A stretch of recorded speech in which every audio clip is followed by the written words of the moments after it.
Hey everybody, my next guest is a very funny comedian who has been featured on Kevin Hart's LOL network and also appeared on Kevin Can Wait on CBS. His comedy was also showcased on Vice TV's Tumbleweeds with Killer Mike, and he was in Jay Z's music video I Got the Keys with DJ Khaled. His new comedy special Mutt is blowing up now and can be found on YouTube. Here he is, folks, the one and only James Camacho. What's up, man?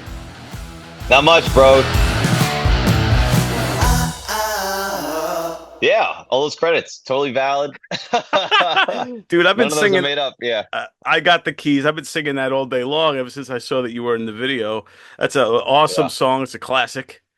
You know, yeah. It's very catchy tune. Crazy song too. A lot of what do you call it? A lot of features. A lot of just everyone's on that song. Like everyone's got like some verse on there. it was a good mix of with Future, and Jay Hmm. Z. You know, two different types of rap that you didn't know can go together, and they made it work, man. Yeah, yeah, yeah. And then the music video. If you watch it, it's like they have literally have like I think probably like every rapper in the world just in there, and like. Yeah, it was a crazy experience. I had no idea because they were very secretive about what the project was. And then I showed up, and then next thing you know, yeah, Jay Z showing up, DJ Khaled showing up, Andre 3000, Kendra. It was just like, what the hell's going, what the hell is Oh, going Kendrick on was here, there too. dude? Everyone, yeah, like literally, like Swiss Beats, like Ti. It was just like a who's who of So like the the hubbub, Atlanta and the New York rappers all started showing up. dude. Everyone, it was like And crazy, dude, when and so like. yeah, I was gonna say when you got hired to do that, you had no idea that this was even a Jay Z music video.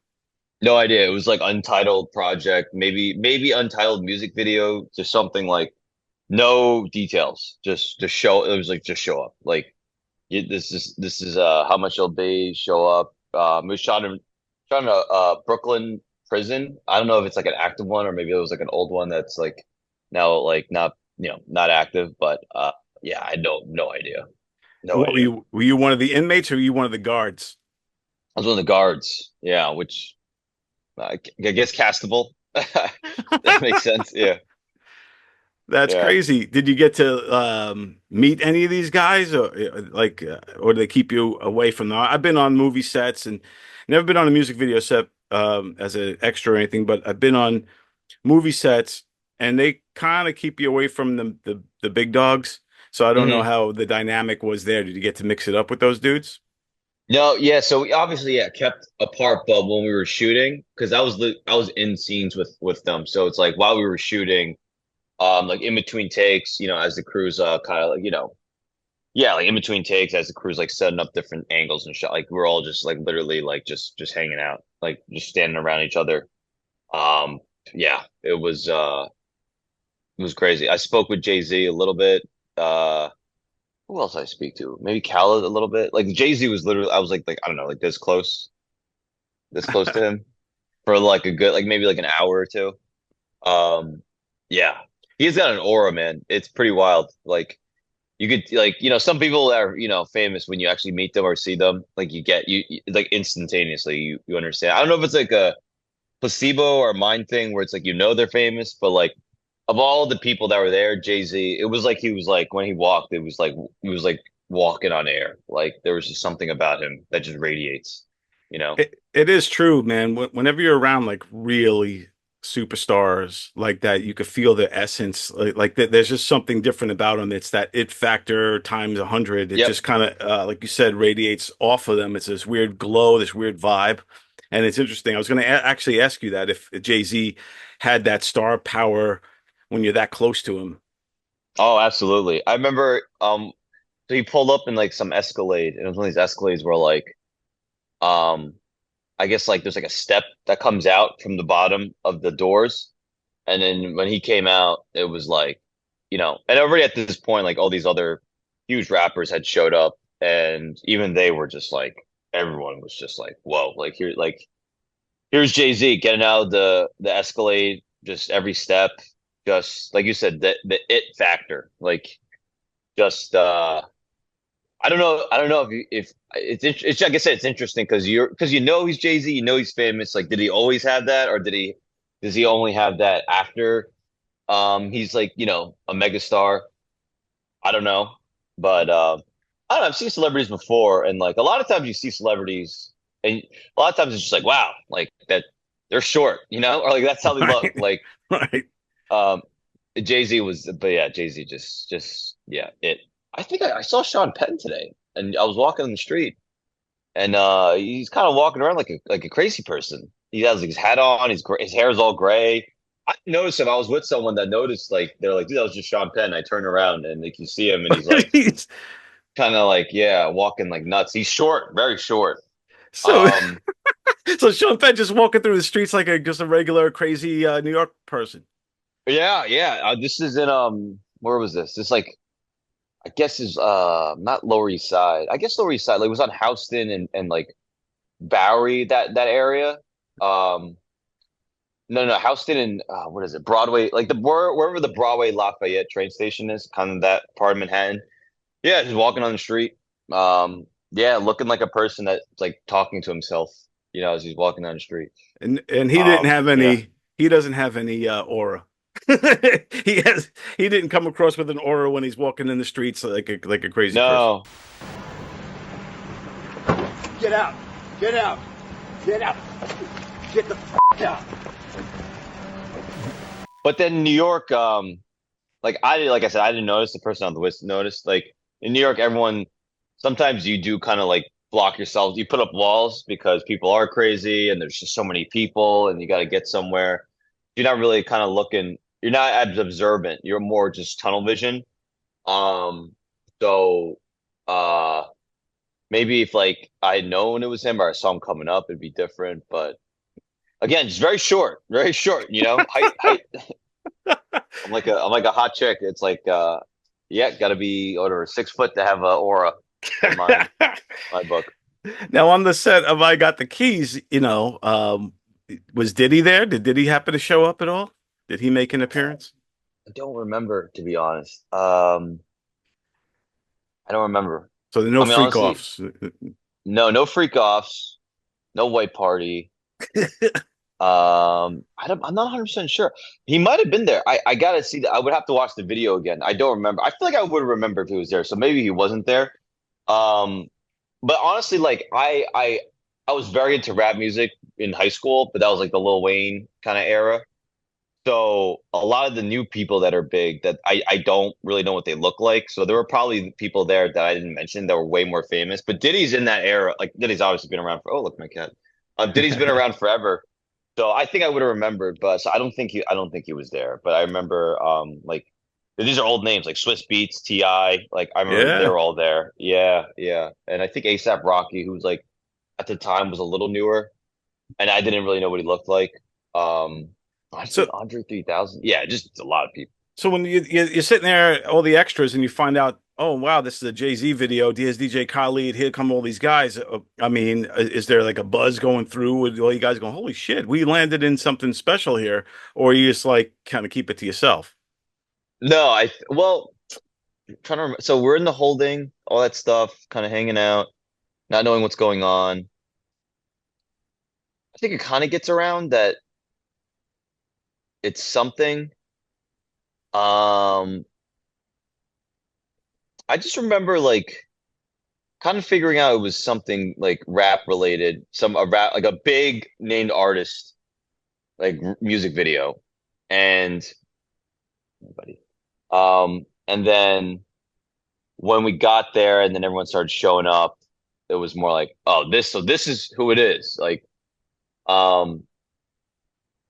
and yeah, it's like anything. It's like at first it's very like exciting thing, and then you're working, so you're just kind of that's the one cool thing about show business in general. Like you meet famous people, you meet heroes, but if you're working with them, like it very quickly becomes just like a gig. Like when I did Kevin Can Wait, I did a scene with Gary Valentine, and at first I'm like, oh my God, like starstruck. And then once you do a couple takes, it's just you're just acting, you know. He I just was becomes terrified your though. yeah. He just becomes part of the Yeah, yeah, scene. Yeah. yeah. I was so scared for it because you start get nervous, start worrying you're gonna mess up your lines, and then it's like when you're me and then you're him, and then you mess up lines, you're like I can't do that. Like, but yeah, I mean, thank God, like I didn't have really anything long. I don't have any big monologue or anything, but yeah, after a couple takes, it kind of just becomes just acting, working, Right gigging. on. Yeah. When you see all this stuff happening now, like with we talked about Puffy a second ago, Mm. like I know it's not. I don't think it's really a big surprise to people what he had going on with the freak off parties and all these crazy stuff. We've been kind of hearing about it for years, but like, what's your take on that? And have you ever been in a situation like did Jay Z say, "Hey man, after the video, why don't you come on over to Puffy's house?" It's a really bad Jay Z impression. Right. That'd be something. That'd be something. No, I think I believe those rumors about him and these parties had been around forever. Um, just didn't like, I guess, you know, get confirmed until recently. But I think those had been around for forever. If I got invited to one, this is what I haven't really read much into it, but from what I believe, he had these parties. Obviously, there was a bunch of celebrities, but he probably had like some back room or like some side room where like that's where like the freak offs and like the debauchery would happen. So I remember when the news first came out and it was like like people like dug up stuff about LeBron saying he had been to the parties, and it's just like people were giving him grief. It's just like, dude, it's like LeBron's like really for the most part, you know, has never had a misstep. He's been married to like the same lady. He's pretty much a model basketball player. He could be a bit like much sometimes, but it's never like he's never done anything against the law or anything that would get him like quote unquote canceled or in trouble. So it's like when I remember hearing that and people giving him a lot of crap. It's just like, dude, he obviously went to those parties because he's a big celebrity, but this. It's probably more of an after party thing or like a hit like in the basement. It's like when you go to a strip club and they have the VIP room in the back where everyone's doing the stuff. It's like probably like that. I would guess. Obviously, I wasn't there. I wouldn't know. But I imagine if I had been to those parties, I would not have been in the VIP session. I would have been just in the regular set. I probably would have to, I probably would be. I get on the list, but they probably have to check me 800 times before I got in. And by the time I got in, party would have been over because that's just What my life. What would you do though if Diddy took notice of you and said, "Hey, James, I think you got some real talent. Yeah. If you really want to go further in this thing, why don't you stay a little later tonight? Have a drink of this little champagne I got here, and Yeah. then next thing you know, you're in this freak off room. Yeah. How do you think you'd handle it? Because I think to myself, I'm like, what would I do? I'm way past my prime now. I'm not in, but what would I do if I'm in my prime? I'm a young guy trying to achieve, stardom or whatever. And here I got an Yeah. opportunity, but this guy wants me now to go have a freak off for like 3 days in a row. He's got all these bottles of lube and an IV of fluids waiting for me. Right. Um, you say to yourself, is this the moment I sell my soul or how do I get out of this situation? What I do you I think? would probably try to get out. Um, I'm trying to imagine yeah, I would. I think I don't know. I'm very bad. I don't. I'm not the best. I guess networker. So I feel like I'd probably slide out and then be like, like I don't have to make it. I don't. I'm cool doing, clubs on the road for, 61 people and but I don't know, man. Maybe it's not cut out for me. I probably um yeah, those I mean I don't know, dude. That's such an awkward position to be in. I mean, that's why a lot of these people get away with the stuff they do because people feel like, they have to engage, you know. Dude, it's a carrot But on the stick. It's hey, you want this? You got to go through this to get there, and then he would hold you yeah, back from getting there and make you do more and more and more. Keep following the carrot, and uh, right, a lot of these people he took, allegedly took a lot of advantage of them, and and I don't think he's the only one. I mean, I think it's kind of stuff like this, maybe not to this level, but it's been going on in Hollywood and in showbiz forever since the right, beginning, the right. casting couch and all those sorts of things. Oh yeah, this is a dark, dark world, man. I mean, like if you think that I don't want to say you shouldn't be surprised by this stuff, but if you are like oh, what's up, buddy? If you're like genuinely like, how could this happen? How about that? I'm like, dude, people go crazy, man, especially when they have a lot of money, power, right? People are already crazy. Can you imagine some of the people we know that are crazy, egomaniacs, like narcissists, like getting some money, like the stuff they would do? Like It's true. it's horrifying. And that's one thing too. When you look at the comedy world, stand-up comedy world, it seems as edgy as it is, it seems pure. It doesn't seem like there's too many gatekeepers or too many. There's not a lot of crazy uh, debauchery that you need, like to get through. Like Yeah. in case in point, were able to put out your own special on your own merits, the Hmm. way you wanted to do it. You didn't have to go through Yeah. any. So I think there are some forms of entertainment that still kind of are more pure, for lack of a better word. That you Yeah. don't have a puffy, standing in your way. Sure. I will say this though. It's definitely true. Like, especially, I think the way the business is now. I mean, this is with anything. This is with music. This is with any type of show business, art. You really got to do it yourself and establish yourself before people want to come help you, or like agencies or the business. Like it used to kind of be like people would kind of find you and then really push you to the masses. Now it really is just like make it yourself, and then we'll like give you more exposure, and then we'll take some of your money. So you have to do it yourself now. I remember when I made the special, and people were like, where are you gonna sell it, and this and that. And from the beginning, I was like, I'm just gonna put it on YouTube. So I just want people to see my work. And people were like, you can't just do like you gotta sell it. Like, what are you talking about? I'm like, dude, if people so many people are putting out their specials online, like Sam Morrell, Normand, Mark Norman, the hell's his name? Joe List. Um, I think Rachel. Maybe Rachel was.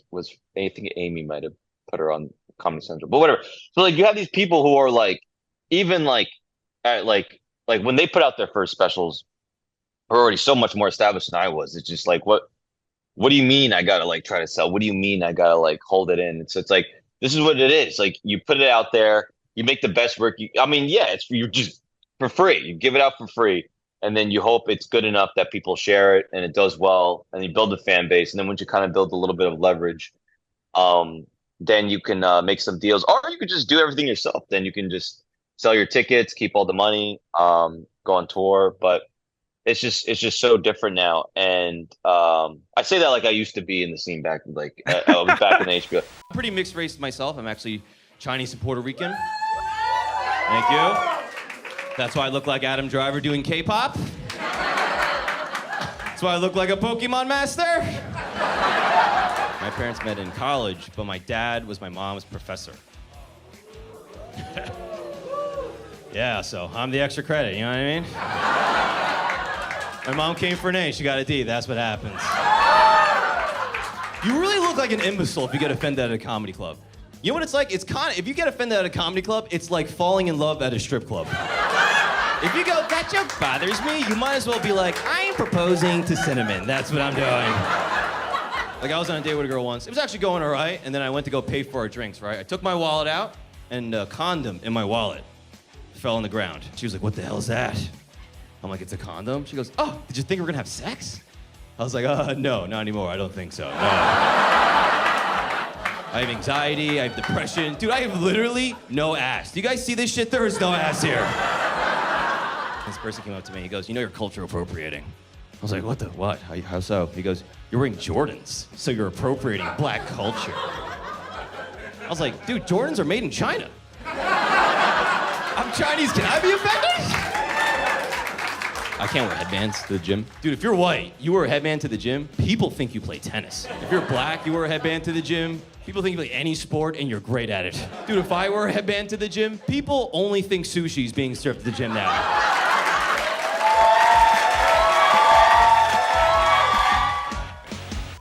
It's great, and it's, I guess, pretty necessary at this juncture. But a lot of these channels like YouTube, Instagram, Facebook, that was the other one. TikTok, like these avenues that people do put their own original content on. They're getting like very strict with content. Like you can't say. I mean, you can get your stuff taken down. Demonetized, and Right. Yeah. You got to be careful so what words it's you use and keep it th- clean. they're That's becoming like networks. I've said this for years now. It's like these are the new like YouTube is the new Fox, or Instagram's the new NBC, and like whatever TikTok's the new Disney or whatever. It's like or ABC. It's like these are all the platforms now. I mean, people make TikTok music, so it's like these are all the new platforms, and once those get big, or once any gets big, their advertisers come, they want to sell their ads, and then next thing you know, it's just the same thing it's over the and over. same thing over and over again. It's like an endless Yeah, cycle. You think you're starting in this new thing, but then sooner or later, once that catches momentum, all of a sudden, all the corporate gets involved, like you said, yeah, yeah. and and yeah. But I do think that it's and I think I don't know if Louis C.K. was the first one to do it, but to kind of say, all right, I'm going to make my own stuff. I'm not going to listen to any standard policies or anything. I'm going to keep corporate out of it. And this is, I think, even before his whole incident blew up, he was already had like a Oh yeah, sitcom or something he put privately through a yeah, paywall, and then he put out specials. He won a Grammy, um, yeah. with his own album he put out on his own special. So, and then like you said, all these other comics are doing it as well. And I think it's a great move for you to put out Mutt. I think it's because it does put you out there. People now are seeing you, more of you, and then hopefully draws tickets and get you going. So if you do a tour around the nation, you'll have a fan base. Yeah, that was literally the whole point. Like I wasn't like that was like the goal. Just two goals. I mean, two purposes was to have a body of work, like put out a body of work out there, and also to just get some more fans and get some more people out to shows. And that was it. Like I'm not worried about. I'm not hoping to make money back.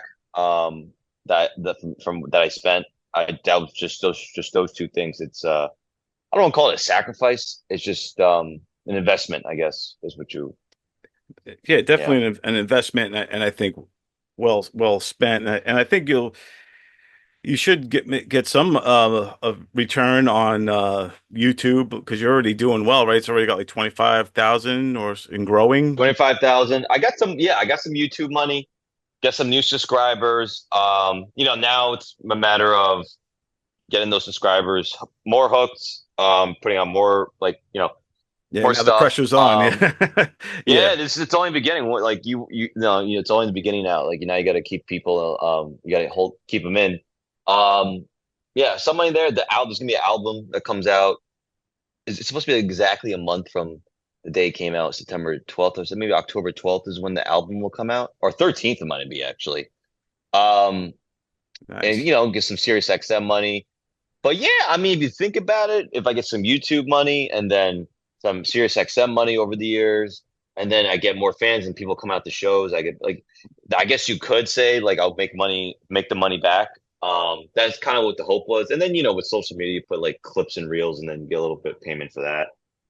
Um, but yeah, I'm not trying. I'm trying not to think of it that way. I'm just trying to think about expanding my reach and just also showcasing my best stuff, man. I mean, this is the first time I actually put like a body of work out there. Everything's been so clippy and short, and just like, you know, Uh, for the whole for like the last few years. So this is actually like a thing, that I'm like really proud of. when you put out all your whole body of work now, was it kind of bittersweet because now it's out there in the world, or did it feel kind of like a relief, like, oh, good, I got that stuff out there now, I could work on new stuff, or how does that Uh, balance work out for you as far as the material? Um, you know, are you going to retire it, or a lot of the guys don't retire their albums right away. But I'm just right. curious what's your plan with writing Yeah. and moving forward. So my timetable has actually been pretty good. Like, and it's kind of something I did plan out. So I shot the special, And pretty much immediately once I shot it, felt really relieved, and I immediately started writing new stuff. And it was so much fun because, I've been telling a lot of those jokes for a while. I've been relying on them to get through sets, and then from starting all over again, it was just exciting. Like, you're literally doing sets, and when you can like get through a set without using old jokes, you feel like you just gotten better as a comedian. So that was super exciting. And then it's been about a year and how many months? 2 months. What's September, right? So it's been 13 months since I shot the special, and the whole time I've been writing and this and that. So now that it's out, I actually do have just like a whole, like, if you come see me live, it's a completely different, like, it's a whole new set. So I think that's the way to do it. Like, once you shoot it, you should immediately start just new ideas, go, go, go, go. So when people come see you when it comes out, you're not repeating anything. But when initially, I didn't like just retire everything right from the beginning. I was just working on new stuff. But like, if I had to do like a long set, I don't know, a week after the special, it wasn't like I'm not doing any of the old stuff. You got to still get through your sets, but you just keep working, keep writing, and you just slowly start phasing the old stuff out. And now with the special out, there is more of an incentive to now even like make the new act I have better. So I don't even have to like go. I honestly, like, I don't even think I can remember the old jokes at this point. Like, I haven't told them in so long. But I feel like this is the ideal situation. You put it out there, people see it and come see you from that. Or they come see you live for the first time and they've seen it. They just want to come see you live for the first time.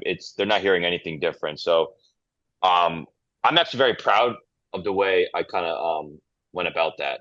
And actually, dude, I mean, I'm touring the next few months. I've done a couple, like, I think I did 2 headlining shows maybe this month already, or maybe 2 or 3.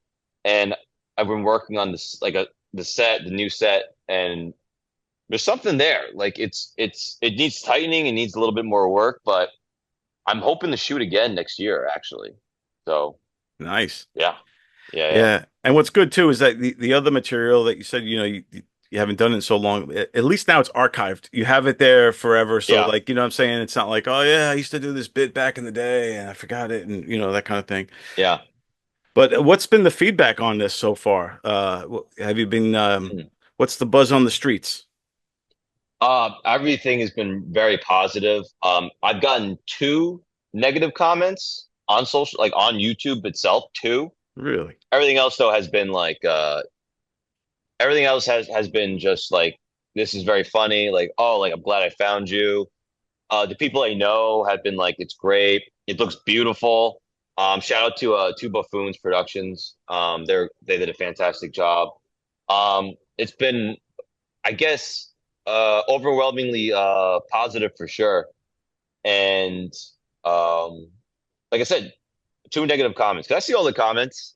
They come in, and I try to write back to everyone. It's only been twice where someone has been like, one person just yeah. What'd they say? What's the negative comment? Oh, one was mean. One was actually just a kind of a nice bad comment. They were just like, one person was like, I'm sorry, you're not for me, which is like the nicest way I guess you could say that. I mean, it's also too, it's like, you don't really even need to say it. Yeah, why even write that? Yeah.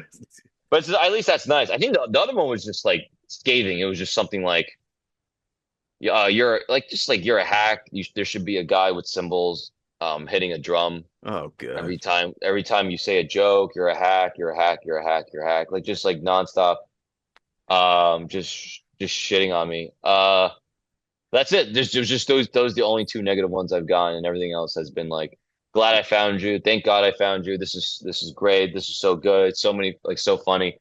So it's been overwhelmingly positive, which is,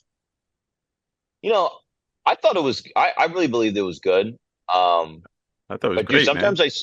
Oh, thank you, bro. Yeah. I mean, I worked hard on it, and then when I remember like going through the editing process, watching it back, even I watching it from my outside perspective was like, it was pretty good. It's like there's just literally a punchline. It's like every 10 seconds for an hour. Like, it's flows actually nice. Really well. Yeah, it flows nice. It's really well done. Even I'm watching, I'm like, holy shit, like, this is actually like good.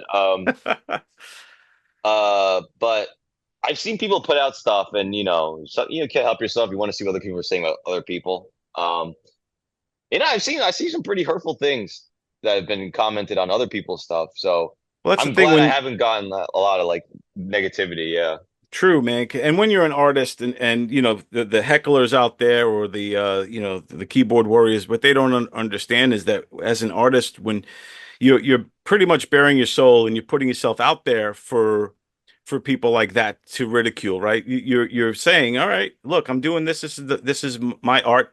This is and I'm sharing it with everyone. And there's always going to be yeah, someone who's going to take that opportunity to go say something negative. I don't know why the people like that exist or what they get out of it. Like yeah, why? Like what did that would they get out of writing these negative comments? So it's just a very strange it's thing that people do, and it's not. This has been going on forever. Like the yeah, days of the tomatoes and all that stuff.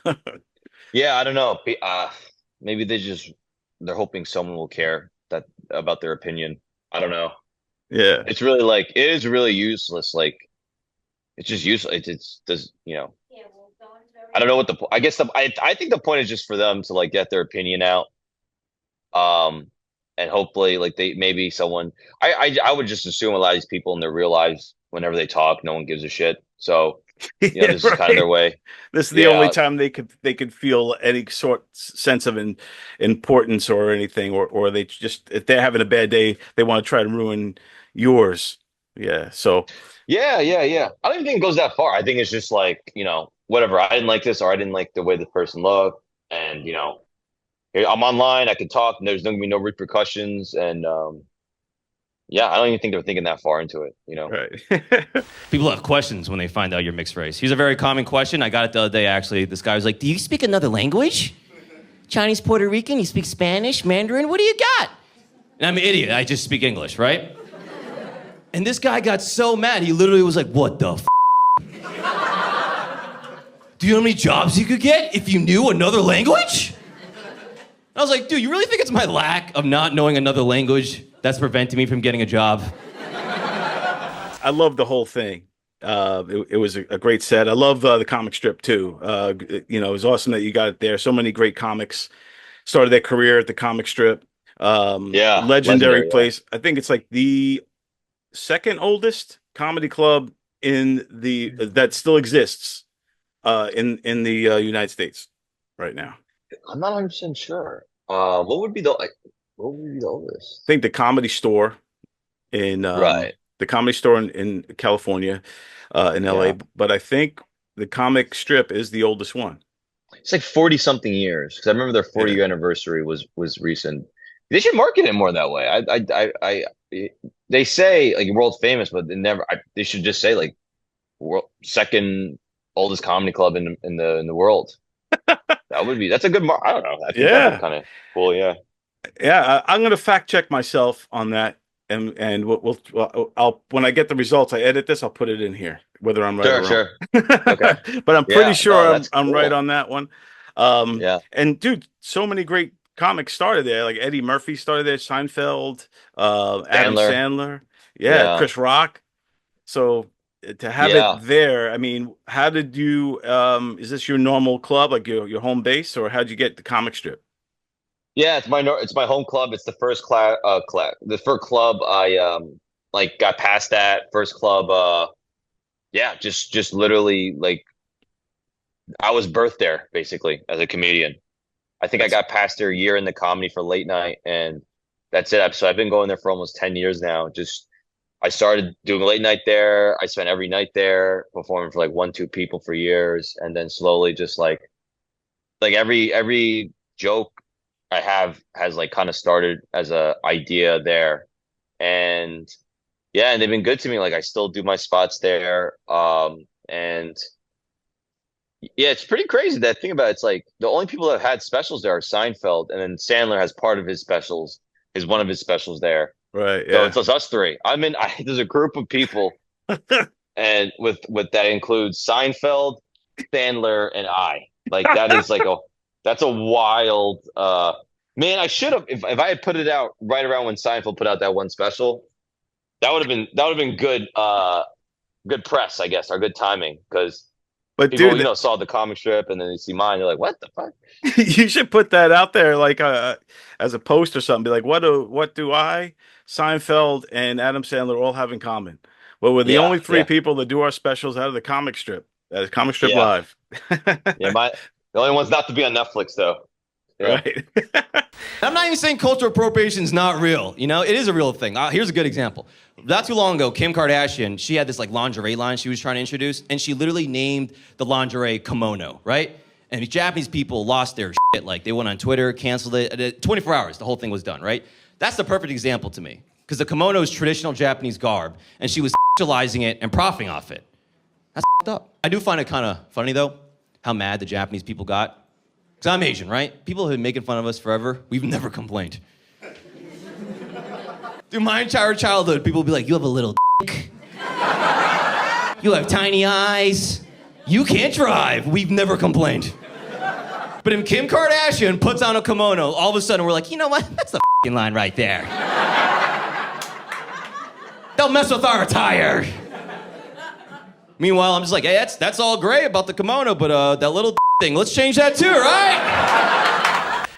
But I love the Kim Kardashian racial appropriation bit. yeah. It's a And fun here one. we are like around Halloween time. What's where a lot of people dress up as different races. What's your take on like racial appropriation and because everyone has like a lot of mixed feelings about it. Oh yeah, And when is it offensive and when is it like really like offensive? right. Or like is a kid wearing a cowboy and Indians outfit, is that like offensive? Or because it's so wishy-washy now, where back in the day I would be like, it's so what? But now I start to understand it and I go, oh, hold on a second. So like what's your take Yeah. on that? Yeah, everything's so sensitive now, man. But I kind of I guess on Halloween you should be able to dress whatever you want as long as it's in good taste, right? Right. Um, but yeah, I mean I'm sure a lot of these schools have rules. You can't dress up as a character of another race. I'm sure there's stuff like that. Um, but like I just Halloween, I really just think it's like, dude, it's Halloween. Like just have fun, be in good taste. Um, I guess it would be weird to dress up as a cowboy Indian like on whatever September 25th or whatever, just randomly. So maybe that'd be weird, but I don't know. I think Halloween, yeah, it's just Yeah, Halloween, yeah, you that's holiday. the It's one literally a day, holiday. right? It's Yeah, like on exactly. Christmas we give gifts and like I know it's very different. It's we're talking about race and discrimination and all that stuff and culture. But it's like the holidays are all like what it's like a day to like do something different. Like on Christmas you give, Thanksgiving you eat or be thankful. And then Halloween is just like you just not don't be yourself. Be something else for a day. Um, you know, I'm sure that argument has been made, and there's probably some, rebuttal about why it's still culture appropriation, still inappropriate, and this and that. But I don't know, man. I mean, as long as it's a good taste, you're not trying to hurt anyone, or if you don't have a costume, like it's a good taste. If your costume's not another race or gender, and it's like demeaning, I I think think it's it's all totally about the motive behind it too. Like like the kimono. If you're wearing a kimono, but it's all about, is it in good taste? That alone, like it's if I'm visiting Japan and then I wear their garb, I don't think that's appropriation if I'm trying to like honor them or that sort of right. thing. But I think, like you said, the lines get blurred because we're in a crazy ultra sensitive time. Like you like the joke you wore about said about wearing the Jordans. Hey Oh man, you're yeah, racial appropriating wearing the yeah, yeah. A lot of those jokes too. It's like they're all like they all kind of come from the hypersensitivity where it's like I don't know. I just had experiences where people they act hypersensitive, but they don't necessarily have like they don't even know what they're talking about per se. Um, But yeah, I don't know, man. I really do think too. It's like it's a small subset of the actual general population that freak out like this. It's like I think it's like a 1% of like extreme liberals act like extreme liberals, and 1% of conservatives act super conservative. But it's all you see online because it's sexy, it sells, it's controversial. But most people are in the middle, which is a reason why it makes no sense that so many of these companies pander to one side when it's like, dude, you like are ignoring 80% of the people who literally don't care that much, are actually in the middle, more sensical. All they want to do is pay their bills and get laid. Like, but they just ignore them. I don't know. Like, I think Andrew Schultz had like some quote like that where it's like, why would I not try to appeal to 80% of the population, not these just hyper, sides, It's Um, true. Yeah, most of us are in the middle. I think everybody, I think every single person that you ever meet one on one is in the middle. Maybe they lean a little one way or the other, but we all want the same things, like you said. We all just yeah. want to, enjoy our families, be loved, get laid, have money, Yep. go on Oh, vacation. yeah. And all the people you see online saying it's like, like, who wants to, who care? Like, you really care about the opinion of someone who's online all day? Like it's not a healthy person that they're online all day. Like, dude, Jesus Christ, like, Yeah, like go outside, do something different. What all you're doing is going on websites and people's YouTube pages, writing nasty shit, and then just being mad all the time. That can't be good yeah. either. Just being pissed off all the time. That's crazy. Yeah, I don't know. It's got to be a lonely feeling. Like I'm sure they probably feel something from like all the comments and stuff. But it's like the retweets or what the followers. But it's like, I mean, no one. I mean, no, it doesn't mean any. Like you still need real life, interaction and fun, But I don't know. It's just I don't know many people that are radical either way. I know people that are obviously um very left, very right, but I don't know anyone that's like everyone. I don't know. It's just not as common as people think. But the online and then what we see, it just makes it feel like it's way more like when they talk about like New York or Chicago, it's like walk, you're gonna get shot in the face. Right, And you right. come here, you're like, no, it's not that great. It's not a it's not the end of the world. Jesus Christ. It's just, you It's know, unless you're Sean Penn just walking around the streets all pissed off. Get out. Get out. Get out. Get the out. yeah, yeah, yeah. Nah, I'm just Yeah. going crazy. I wish I would love to see that. Yeah. And I love Sean Penn. I think he's got one of the best actors that we had, and Oh yeah, he's very good. Yeah. he's just now he's just burned out, man. Something's crazy, yeah.